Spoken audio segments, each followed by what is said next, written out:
Hello, I'm Paul McNamara. This is the online version of a conference presentation I'm doing at the Australian College of Mental Health Nurses 44th International Mental Health Nurses Conference to be held here in Cairns in October 2018.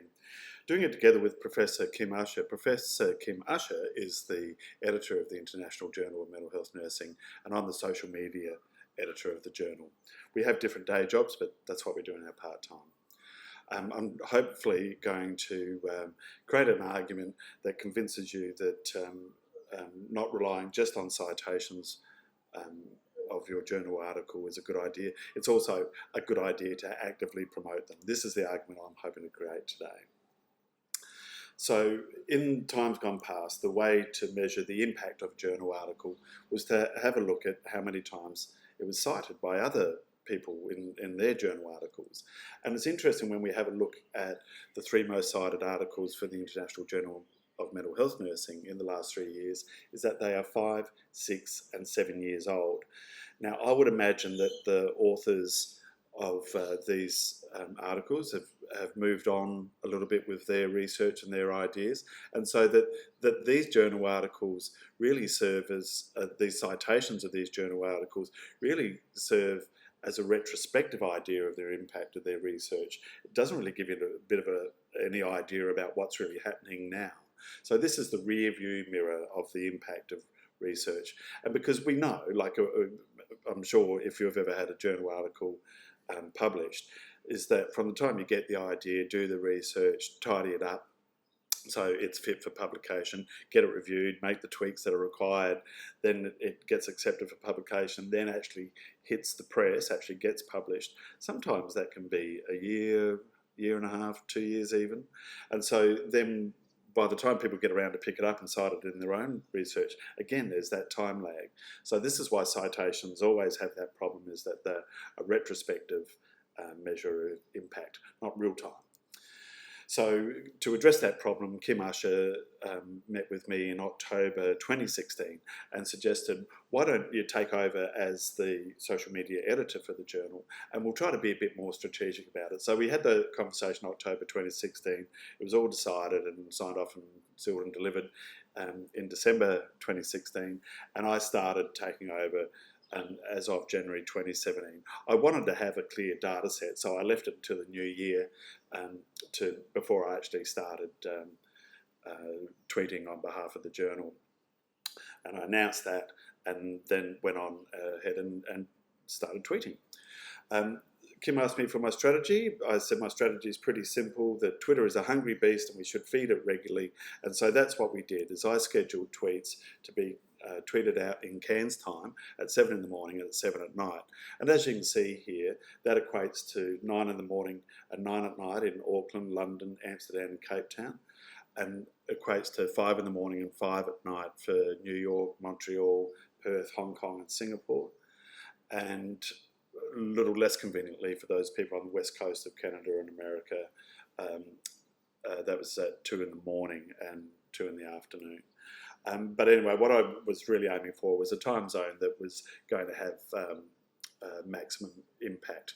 We don't have daylight saving here in Queensland, so even though I think just about all of those other places do, their time zones will change, but the journal keeps on going as steady as a metronome, which I think is kind of befitting for a journal, to be reliable and predictable. What do we tweet? We tweet one article at a time, and so as you can see here, sometimes I'll try to use hashtags to fit the zeitgeist of what people are talking about on the day, but more often I'll either use the title of the article or an interesting quote from the abstract of the article, and we'll tweet that out together with a link so people can click through and have a look at the whole abstract themselves if they want to. What sort of impact does that have? Well, I'm just going to give you 3 quick examples. The example here is a paper where you can see it had 572 impressions, so over 500 people saw the tweet and 12 people clicked through to have a further look at it. This next one is about an editorial where Kim Usher was one of the contributing writers to that, and you can see that 34 people engaged with this tweet and 9 people actually clicked through for the link. with the top there, 910 people saw it and only 9 clicked through. So it's not a terrifically big yield from people who see the tweet and then go and have a look at it. The other thing that we want to look at is with this one, it's quite interesting, where more people click through, 47 people did, and the other one that I've got underlined there is that 22 people took the trouble of retweeting it, so sharing it with people who follow them. And because of that, that had over 3,000 impressions, 3,000 people saw that tweet. But look, it's not just about Twitter, and conveniently there's this company called Altmetric who collate all the social media data for us. And to give us a bit of an idea of the impact, or the attention score is what they call it, of the journal article as they can measure it online. So to get an idea of what that looks like, let's have a look at the top 5 for our journal. So coming in at number 5 is this one about antidepressant withdrawal effects. And as you can see there, 25 people tweeted about it. One person put it on their Facebook page, but interestingly, 5 news outlets picked it up, and it's because of the news outlets that got quite a high score. The scores are weighted by Altmetric, and there's a little bit of black magic there which I don't fully understand.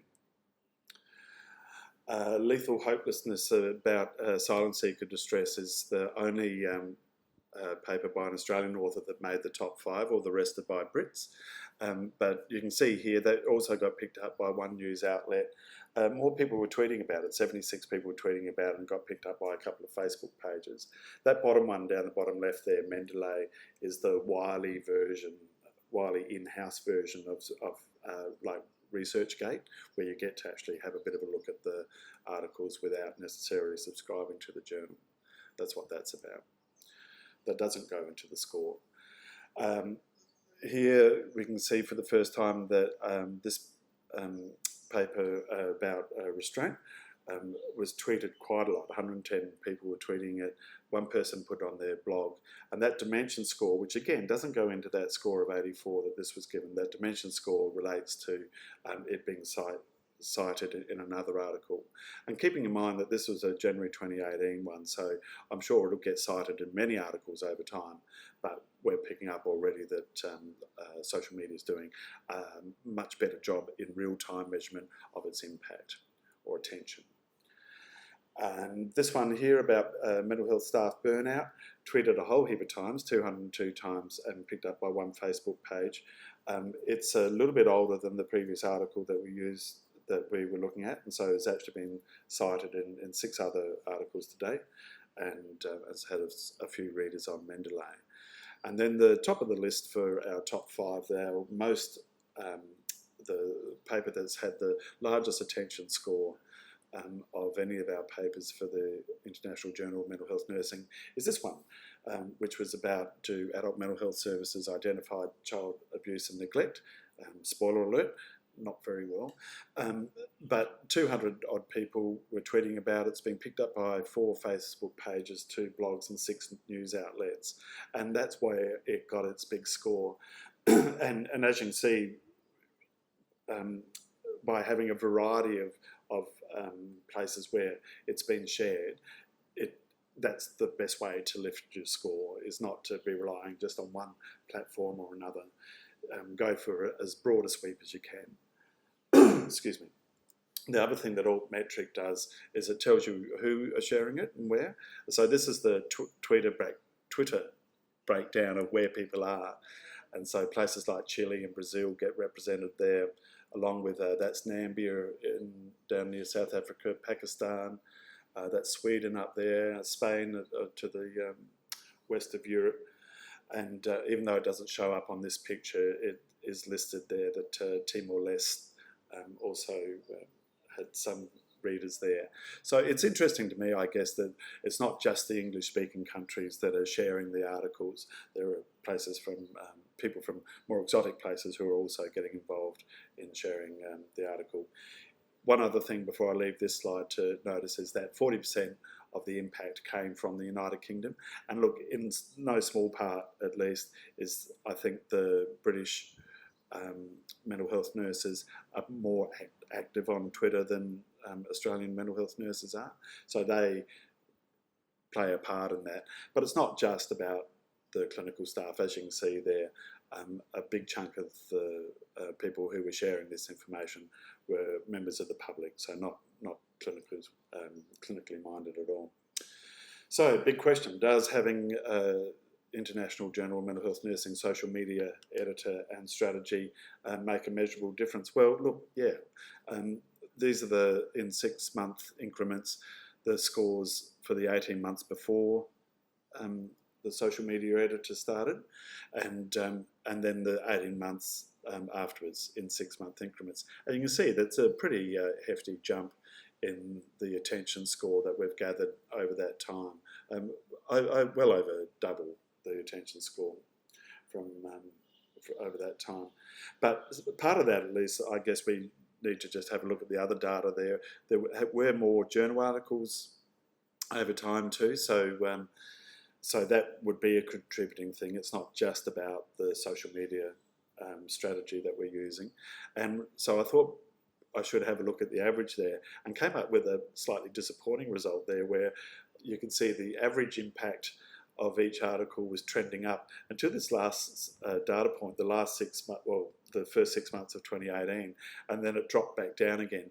Look, I'm not 100% sure on how to explain that. I think, in part at least, it's because there hasn't been enough time passed to capture that. So I'm talking about you get more immediate feedback with social media attention than you do with citations, but there still is a time lag. It's just a time lag measured in months instead of years, I think, and I think that's what's reflecting. Anyway, I felt a bit downhearted about that, and my wife's suggestion went off and had a look at what impact we're having on Twitter, and that was much more encouraging. And so here, looking at the Twitter data, we can see that since starting in the beginning of January 2017, there's been a remarkable jump in how many impressions our articles are getting each day, how many times people click through to the links. Again, there is that slight downturn in the first 6 months of 2018, but it's not as dramatic as the downturn in the average that we had a look at there. So I'm not so discouraged by that. And people are sharing our information more, our tweets more. They're sharing them with their friends, that's the retweets, and they're acknowledging that it's useful information by clicking on the like button. So all in all, we're trending up. Good question is to say, so what? Well, two things about that. The first thing is, I think the idea of having a mental health nurse appointed as a social media editor has been successful, and I'm pretty sure, for myself personally, I'm pretty sure I'm the only person on the editorial board without a PhD. So it's an alternative way to contribute to the journal without necessarily being the world's biggest scholar. But a pathway for you if you're looking at being on the editorial board of the journal but don't think you've got a PhD in you, you might want to take over from me when I hand over the reins. And for the other of you who don't want to take over the reins of the social media editor, but are a bit prone to publishing your own papers, the only thing I would say is take a bit of heed from the Bible there. Don't hide your light under a bushel. You want to stick it up on a candlestick and let your light shine before all men so they may see your good works. And the way to do that, the way we can measure whether or not you're doing that well, is whether you're putting it onto social media, Twitter, Facebook, writing a blog post about it is a great way to get your article out there. Put it in front of people. And I'm assuming if you're going to the trouble of doing research, you want it to be read. You don't want to hide it away. So just a quick acknowledgement to Cornelia Jung, who's the Senior Research Manager for Wiley. Thanks very much for Altmetric for your data. Hootsuite have given me the tool by which to do those scheduled tweets. And if you want to have a look at the references, it's on the website metaphorrn.com/count. And thanks for watching the presentation. Let's leave it at that for now.